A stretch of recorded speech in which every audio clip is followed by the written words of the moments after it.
हंसना एक महत्वपूर्ण व्यायाम है। हंसी हमारे शरीर को रिबूट करने का एक शक्तिशाली माध्यम है। यह हमारे इम्यून सिस्टम को मजबूत करती है, मूड को बढ़िया बनाती है, इससे तनाव दूर होता है और हमारे तन तथा मन को आराम मिलता है। हंसने से हमारे चेहरे में रक्त संचार बढ़ता है, जिससे हमारा चेहरा सुंदर दिखता है। इसीलिए मैं आज आपको एक हास्य कथा सुना रही हूँ। एक बहुत बड़े सेठ थे। सेठ जी गांव में रहते थे। उनके पास बहुत अकूत धन संपदा थी। सेठ जी ने बड़े परिश्रम से व्यापार में धन कमाया था। सेठ जी के 2 पुत्र थे। सेठ जी जितने ही विद्वान थे और व्यवहार कुशल थे, उतने ही उनके दोनों पुत्र मूर्ख थे। सेठ जी ने अपने पुत्रों को शिक्षित करने के लिए बहुत ही प्रयास किया, किंतु उन्हें सफलता नहीं मिली। बहुत ढूंढने पर एक गुरु मिले।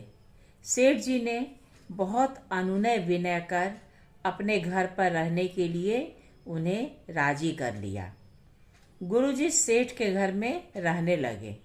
वे दोनों मूर्खों को शिक्षित करने का प्रयास करने लगे।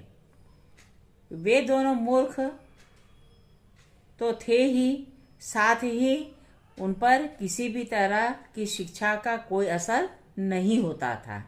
इसलिए गुरुजी दोनों को प्रातः भ्रमण के लिए ले जाते और प्रकृति के सारे उपादान दिखाकर तरह तरह की शिक्षा देने का प्रयास करते थे, किंतु दोनों ज्यों के त्यों ही रहे। उनमें बहुत ज़्यादा सुधार नहीं हुआ। कुछ समय पश्चात सेठ जी बहुत बीमार पड़ गए। उन्हें अपने दोनों बेटों की बहुत ही परवाह होने लगी। उन्होंने एक दिन गुरुजी से बहुत अनुनय विनय किया कि आप मेरे बच्चों को छोड़कर कहीं नहीं जाएंगे। न चाहते हुए भी गुरुजी को यह वचन देना पड़ा। सेठ जी का स्वर्गवास हो गया। दोनों मूर्ख संपत्ति के बंटवारा के लिए आपस में लड़ने लगे। गुरुजी ने मोहल्ले के सम्मानित और विद्वान जनों के सामने दोनों का बंटवारा कर दिया। दोनों ही मूर्ख गुरु भक्त थे। उनकी हर बात उनके लिए पत्थर की लकीर थी। अब बची एक गाय और गुरुजी। दोनों आपस में फिर बंटवारे के लिए लड़ने लगे। गुरुजी ने कहा कि एक दिन गाय पर तुम्हारा अधिकार रहेगा और दूसरे दिन दूसरे भाई का। दोनों ने एक साथ कहा कि अब गुरुजी आप पर किसका अधिकार रहेगा? गुरुजी ने कहा कि एक दिन मैं एक भाई का दिया खाऊंगा और दूसरे दिन दूसरे भाई के घर का खाऊंगा। अब दोनों भाई गुरुजी की सेवा करने लगे। एक दिन गुरुजी के बदन में दर्द होने लगा। गुरुजी ने बड़े शिष्य से कहा कि मेरा बदन दबा दो, बहुत दर्द हो रहा है। दूसरे शिष्य ने कहा कि नहीं, मैं दबाऊंगा।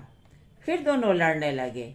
इस पर गुरुजी ने उन्हें शांत करते हुए कहा कि ठीक है, मेरा बायां अंग बड़ा शिष्य दबाएगा और दायां अंग छोटा शिष्य दाबेगा। अब दोनों गुरु के अगल बगल में बैठकर बदन दबाने लगे। बदन दबाने के क्रम में बड़े भाई के हाथ से दाएं भाग को चोट लग गई। छोटे भाई ने बड़े भाई के हिस्से वाले अंग पर जोर से मारा और कहा, तुम मेरे गुरुजी को क्यों मार रहे हो? अब बड़े भाई ने छोटे भाई के हिस्से पर जोर से प्रहार किया और चिल्लाया, ये ले, ये ले। दोनों एक दूसरे के हिस्से पर जोर जोर से मारने लगे। गुरुजी दर्द के मारे चिल्लाने लगे। अब गुरुजी की दोनों बाहें टूट गईं। गुरुजी के चिल्लाने का उन दोनों पर कोई असर नहीं पड़ा। अब बारी आई गुरुजी के पैरों की। दोनों ने एक दूसरे से लड़ते हुए गुरुजी के पैर को भी तोड़ दिया। अब गुरुजी दर्द से कराहते और चिल्लाते जा रहे थे, हाय मैं मर गया, हाय मैं मर गया। अब दोनों ने सोचा कि जब पिताजी मर गए थे तो उनका दाह संस्कार कर दिया गया था। अब तो गुरुजी स्वयं कह रहे हैं कि मैं मर गया। क्यों न रात में ही गुरुजी को दाह संस्कार के लिए ले जाया जाए। दोनों मूर्ख गुरुजी को खटिया में डालकर बांधने लगे। गुरुजी जोर जोर से चिल्लाने लगे, अरे मैं मर गया, कोई मुझे बचा लो। गुरुजी लगातार जोर जोर से चिल्ला रहे थे। जाड़े का समय था। सभी लोग अपने घरों में रजाई में दुबके हुए थे। गुरुजी का आर्तनाद किसी को भी नहीं सुनाई दे रहा था। दोनों मूर्खों ने चिता सजाई और गुरुजी को उस पर लिटाया। गुरुजी बचाओ बचाओ कहकर चिल्ला रहे थे। बेचारे पांव टूटने के कारण भाग भी नहीं सकते थे। उसी समय गांव का चौकीदार उधर से निकला। उसने शमशान से आती हुई आवाज को सुना। वह दौड़कर चिता के पास गया और गुरुजी को बचाने की कोशिश की। दोनों मूर्खों पर कोई भी असर नहीं हुआ। वे दोनों गुरुजी का दाह संस्कार करने पर आमदा थे। कोई उपाय न देखकर चौकीदार दौड़कर गांव वालों को बुला लाया। गांव वालों ने किसी तरह गुरुजी को बचाया। गांव का मुखिया गुरुजी के अपने घर ले गया। उनकी सेवा शुश्रूषा की। एक लंबे समय के बाद गुरुजी ठीक हुए।